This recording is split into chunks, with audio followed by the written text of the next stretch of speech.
Hello everyone, let's look at the steps to reset the network adapters on Windows 11, including Ethernet, which is your wire connection, and the Wi-Fi adapter to resolve common connectivity issues. Now, this process will reset all your device's network adapters to the default configuration settings. After the reset, you will have to reconnect to the wireless network and reinstall or reconfigure networking software such as VPN applications. This process usually resolves connectivity issues related to drivers and configuration problems. It will not resolve bugs or corruption issues with the operating system and drivers. This process also won't resolve issues related to cabling, switches, or the router and your local network, which can also be other points for the connectivity issue. Okay, first open Start and look for Settings.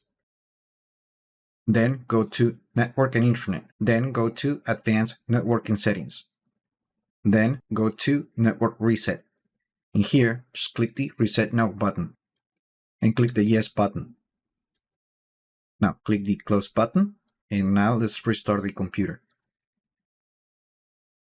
And that's it. That is how you reset all the network adapters on your computer, and you should now be able to connect to the network. Now, just remember that connectivity issues not only is going to happen because of configurations or drivers related issues on Windows 11, but also it can be a bug in the operating system or in the actual driver that you're using. So you might have to do different troubleshooting steps. Also, depending on the adapter that you're using, you may have to troubleshoot the cabling or the wireless access point on your house, in your network, or you might have to even troubleshoot the router also in the local network. And that's it. Leave your comments, like the video, share it, subscribe to the channel if you haven't done that yet. And I just hope this video was informative for you, and I would like to thank you for viewing.